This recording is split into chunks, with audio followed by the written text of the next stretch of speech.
इस राष्ट्र की खुली हवाओं में खुलकर सांस लेने की आजादी, सवाल पूछने और जवाब देने की आजादी, निर्भीक होकर अपनी आवाज उठाने की आजादी, अपने धर्म, जाति, संप्रदाय, मान्यताओं, परंपराओं, प्रतिष्ठानों का निर्वाह करने की आजादी, हर 5 साल में अपना और अपने देश का भविष्य चुनने की आजादी, निर्भीक होकर जीने की आजादी, बेखौफ जीने की आजादी।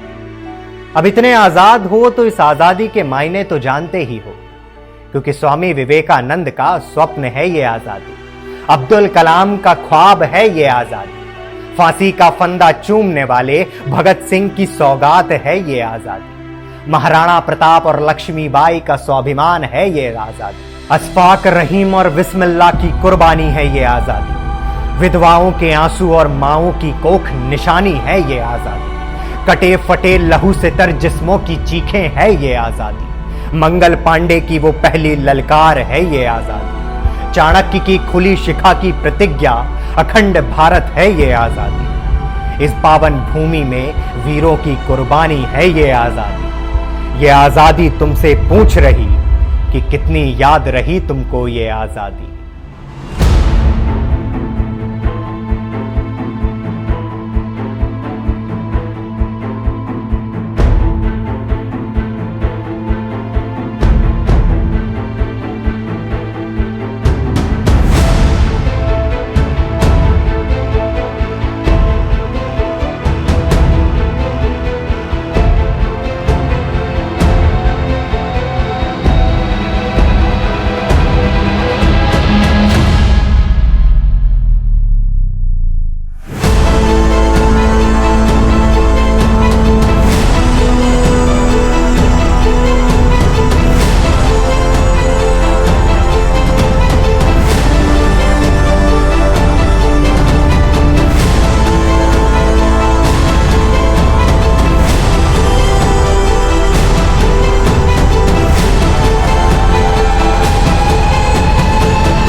दास्तानें लफ्जों की मोहताज कहां होती, सियासत शख्सियत की गुलाम कब से होने लगी। जब विश्व की सबसे पावन भूमि पर खलनायकों का वो दौर आ जाए जिसे मिटाते मिटाते तकदीरें नीलाम हो जाएं, शहादत आम हो जाएं, तो वक्त की खिड़की से झांककर ताजी हवाओं का इंतजार नहीं करते, बल्कि हवाओं का रुख बदलने के लिए लड़ना पड़ता है। एक वक्त दुनिया पर फतह हासिल करने का ख्वाब देखने वाले गोरी चमड़ी के लुटेरे व्यापार की नाव पर सवार होकर दिल्ली का सिरमौर बन जाएं, तो कसम इस रगों में दौड़ते हुए भारतीय खून का खौलना तो वाजिब हो जाता। ये कहानी उस कालखंड की है जब अंग्रेजी शासन की चाबुक भारतीय सीनों को छल्ली कर रही थी, जब इस देश की संतानें ही उन अंग्रेजी शासन की जूते की नोक के तले मजबूर थी।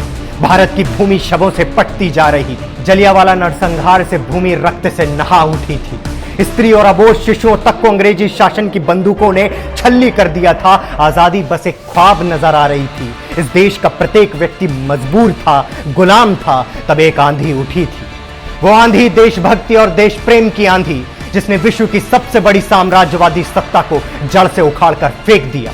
जिस आंधी के सामने ब्रिटिश शासन की नींव थर-थर कांपने लगी थी, जिसे आज ही के दिन 15 अगस्त के त्योहार की तरह हम हर साल मनाते हैं।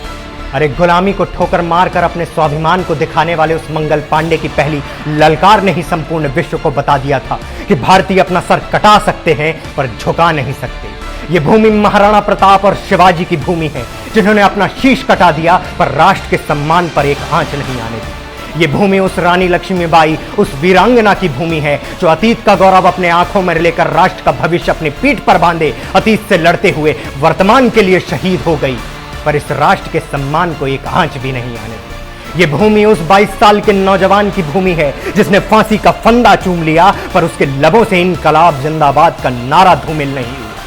अरे जन्म मरण के बंधनों से मुक्त रहने वाला ये भारत किसी की गुलामी का बंधन कैसे स्वीकार कर सकता है? न कभी किया है और न ही कभी कर पाएगा। मुझे याद आता है आज इस गौरवशाली इतिहास का वो वाक्या जब बहादुर शाह जफर को उस अंग्रेजी शासन की बेड़ियों ने बांध लिया था और कहा था कि दमदमे में दम नहीं, अब खैर मांगो जान की, ऐ जफर ठंडी हुई अब तेग हिंदुस्तान की। तो जफर ने अपना सर ऊंचा करके मुस्कुराते हुए जवाब दिया था कि गाजियों में बू रहेगी जब तलक ईमान की, तख्ते लंदन तक चमकेगी तेग हिंदुस्तान की। अरे मुझे याद आता है वो उधम सिंह जिसने अपने स्वाभिमान, अपने राष्ट्र के स्वाभिमान के लिए उन अंग्रेजों के घर में घुसकर अपनी बंदूक से निकलती हुई आखिरी गोली तक पर भारत मां की जय लिख दिया था। अरे देशभक्ति वो भावना है जो राम की जयकार के साथ साथ नारे तब्दीर का घोष करती हुई आदिल पर टूट पड़ती है, जो बंदूक की आखिरी गोली को अपनी कनपटी पर रखना मंजूर करती है बजाय इसके कि गुलामी की बारूद खाकर मर जाए। अरे विश्व की सबसे बड़े साम्राज्यवादी सत्ता के आगे काठ की लकड़ी लिए खड़े उस अधनंगे फकीर के आत्मविश्वास में बसता है यह अखंड भारत और यह देशभक्ति, जिसके एक बार कहने पर पूरा राष्ट्र संवेद होकर चल पड़ा था एक महान लक्ष्य की प्राप्ति की ओर। अरे धन्य हो इस धरा की वो पग पग भूमि जिसने ऐसी संतानों को जन्म दिया। नतमस्तक हूं मैं ऐसी भूमि का जहां ऐसी संतानों ने जन्म लिया, जिनके कारण आज का दिन हम देख पा रहे हैं। इस बार आप बाहर निकलकर तिरंगे को सलामी नहीं दे सकते तो घर बैठे ये तो सोच सकते हैं कि गांधार से लेकर ब्रह्म प्रदेश तक सिंधु के आर पार बसने वाली ये भूमि, इतनी गौरवशाली इतिहास वाला ये राष्ट्र सदियों तक गुलाम कैसे रहा। इस राष्ट्र के प्रत्येक गणराज्य में साहस था, शौर्य था, बल था, पर कुछ नहीं था तो वो थी एकता। बेशक हमने आक्रमणकारियों के पथ पर मस्तक बिछा दिए, पर हमने अपने राजाओं और अपने अहंकार को राष्ट्र की बेदी पर कभी समर्पित नहीं किया और यही कारण था कि हम सदियों तक गुलाम रहे। इतिहास गवाह है कि धर्म और स्वार्थ की राजनीति ने सदा ही इस राष्ट्र का अहित किया है। आचार्य चाणक्य ने कहा था कि कोई भी राष्ट्र तब तक गुलाम नहीं होता जब तक वो अपनी संस्कृति और अपने मूल्यों की रक्षा करता है। इसीलिए इतिहास इस बात का भी साक्षी है कि जब जब हम एकता के एक सूत्र धागे में बंधे हैं, विश्व की सबसे बड़ी शक्तियां भी हमारे सामने नतमस्तक हुई। यदि आपको लगता है कि आज परिस्थितियां आपके अनुकूल नहीं हैं, तो इसके लिए भी जिम्मेदार कहीं ना कहीं आप खुद हैं और परिस्थितियां कभी आपके अनुकूल नहीं होती, उन्हें अपने अनुकूल बनाना पड़ता है। आशा करता हूं कि जिस उद्देश्य के साथ मैंने ये वीडियो बनाई थी वो उद्देश्य भलीभांति आप तक पहुंच गया होगा। आज जरूरी है कि हम अपने दायित्व का निर्वाह करें, उसे अपने चरित्र में उतारें, उसे पहचानें। इसीलिए अंत में मैं आपसे केवल एक ही प्रश्न पूछूंगा कि यह राष्ट्र बड़ा या स्वार्थ बड़ा। अगर हर परिस्थिति में आपको इसका उत्तर केवल एक ही मिले कि यह राष्ट्र बड़ा है, तो अपने सर को ऊंचा करके अपने आप से कहिएगा कि आप आजाद हैं। जय हिंद, जय भारत, अखंड भारत।